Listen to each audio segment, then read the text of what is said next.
Welcome back, guys. Today we're visiting Ronald Reagan's Presidential Library in Simi Valley, California. From Air Force One to fascinating exhibits on history and leadership, this iconic landmark offers a glimpse into the life and legacy of America's 40th president. And after I visited there, I think he became one of my favorites. Join us as we explore the museum, the stunning hilltop views, and unique artifacts that bring history to life. Let's dive in. We are on the way.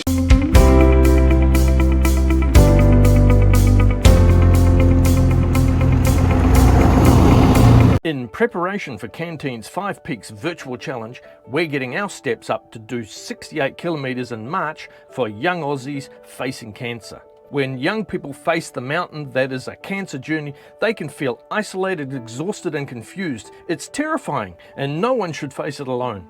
If you'd like to take on the 68 kilometre virtual challenge like us, the combined distance of Australia's 5 highest peaks, you can sign up free at 5peaks.org.au. It's a great way to support teens facing cancer, get fit, and you'll receive a free bandana. Hi guys, today we're at the Ronald Reagan Presidential Library in Simi Valley in California. So let's go and see what's going on.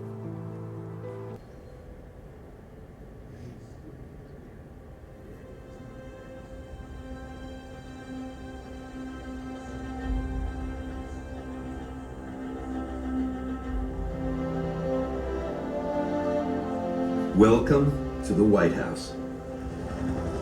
Marine One will be landing momentarily, bringing the President and First Lady home to what many call the People's House.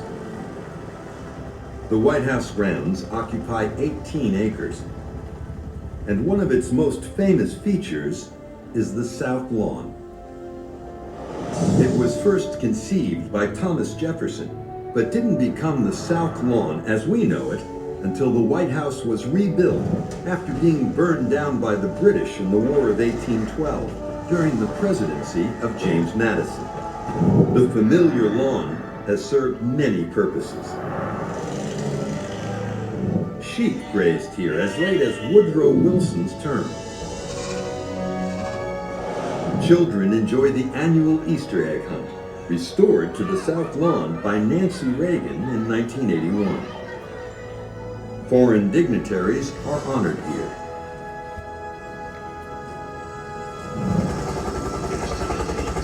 And now, the South Lawn is about to serve one of its most important roles, the landing pad for Marine One.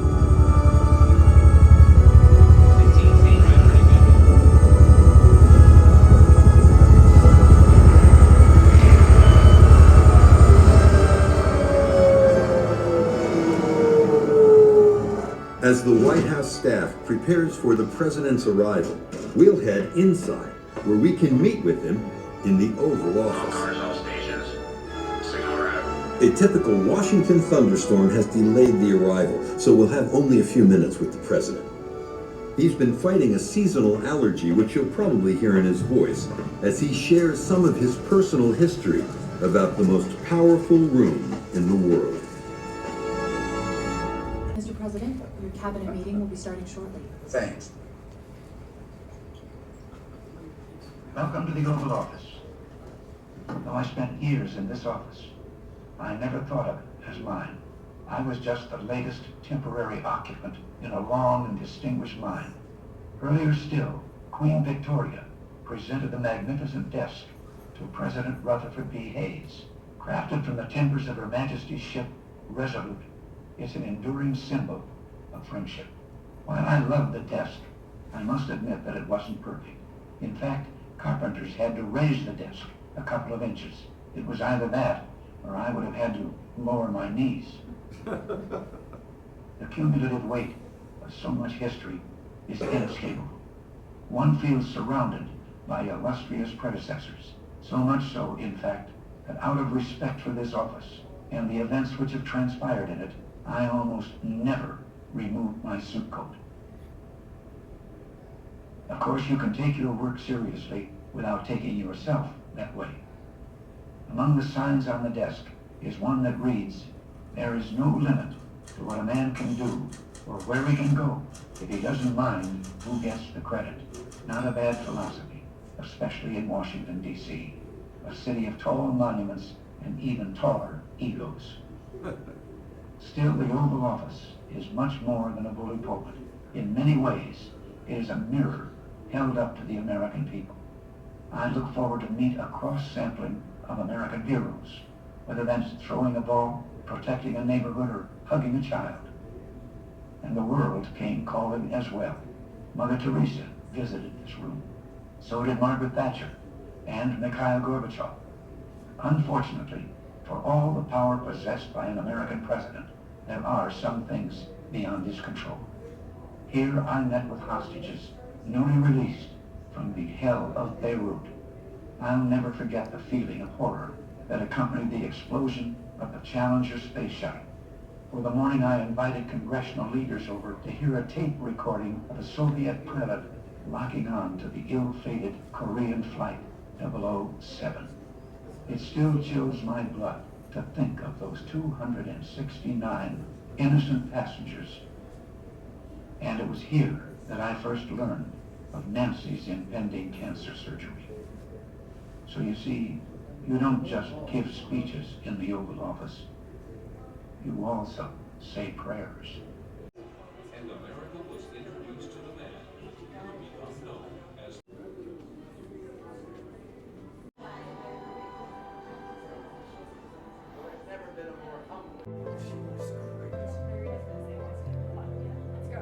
all the big people Absolutely amazing. Is that a copy of the is that a copy of the Resolute desk? Yes. Ah.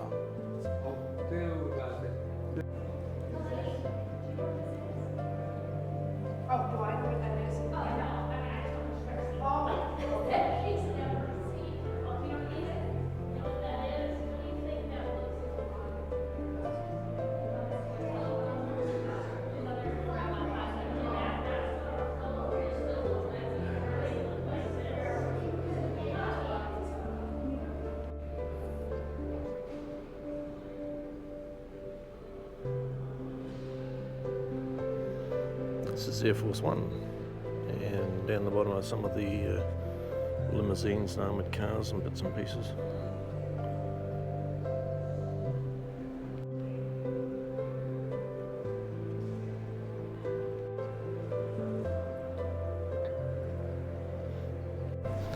We've been here for over an hour now. We're about to go on to Air Force One. Fantastic place to go and visit. Really, really good. I wish we had a lot more time to spend here. We're moving through it very quickly.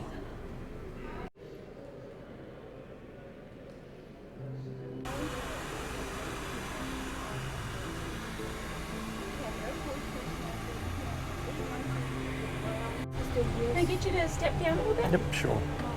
Did you get a chance to see how crowded it is in there? Yes. I think you're the only person that can fit up there. Do they have like 5 people in the cockpit when they travel? They did, yes, but they didn't really. They have a captain, a co-captain, a navigator, and a flight engineer. The 5th seat is for President Reagan to visit with them and tell them jokes and stories. Of course. Yes. He sits where he wants. Yeah. Okay. Makes perfect sense. Yeah. Okay, this is very old world. It worked off radio waves, not satellites. You see the picture over here, we had teletype machines that predated these computer placements. Now you'll see lots of phones. There are 42 phones on this particular plane. Now these Air Force gentlemen, they answer the brown phone. That is secure communication. They transcribe or decode the message and pass it on to President Reagan, who occupies this forward suite.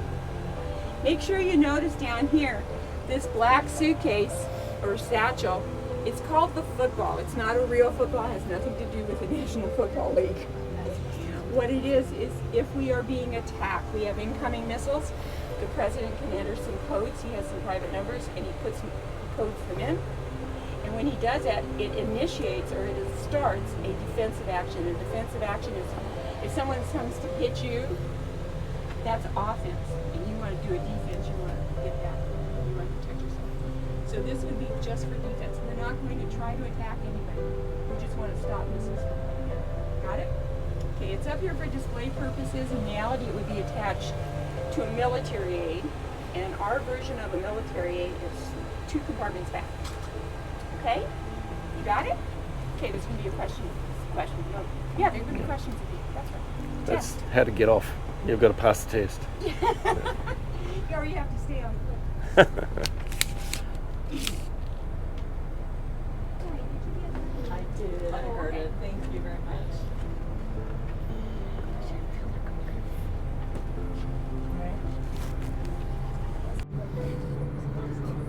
This is the president's suite.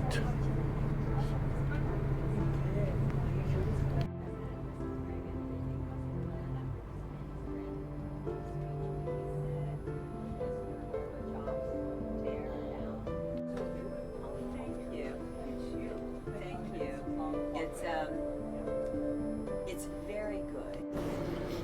So we're now in the back of the aircraft. So this is like the, what do you call it? Not first class. This is like business class. It's all very, very good, very good, and they can fit a lot of people in here. I'm quite surprised.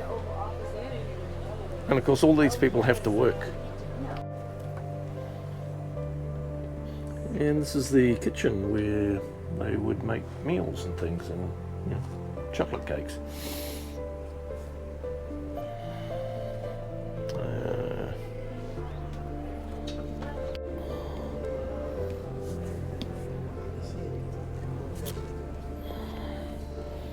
This is President Reagan's Cadillac.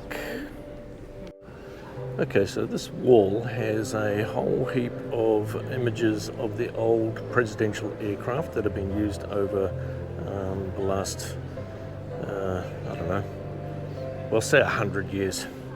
It won't be that long, of course. But some interesting things that we've found out as we've been here. So it appears that President Reagan wrote most of his own speeches. That's a bit of a testament to the man. I don't know how many of them today write their own speeches, but I wouldn't think it would be that many. Nancy Reagan, of course, instigated the war on drugs throughout the United States. And a nice, interesting little one for the children is Nancy reintroduced an Easter egg hunt on the lawn of the White House for the children to come in and do. So those are some fun little things. And of course, this is Marine One that would land on the lawn of the White House.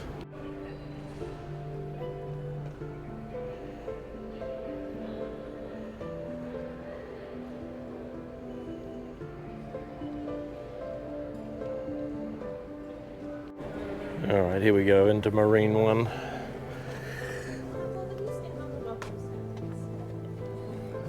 Cockpit, only 2 seats in it this time.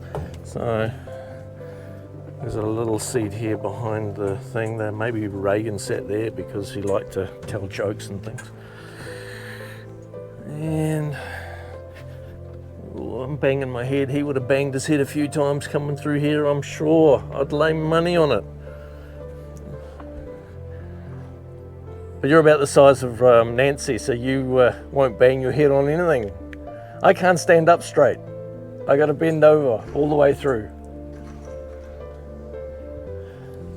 And then getting out, I got to bend basically double to get out. Oh. I have to duck. Oh, you do. Don't bang your head.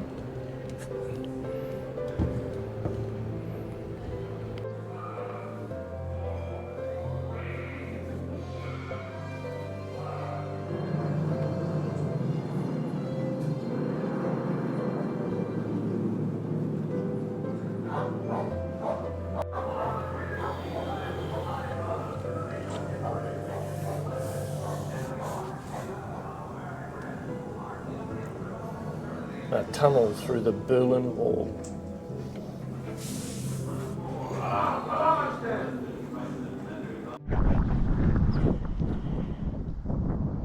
This is a memorial for those families who have, from California I believe, who have lost a family member to secure our freedom.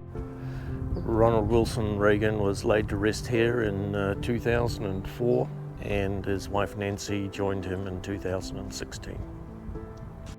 So I'm going to be finishing this video with a few of Ronald Reagan's quotes. I hope you enjoy it. Thanks for watching, guys. See you next time.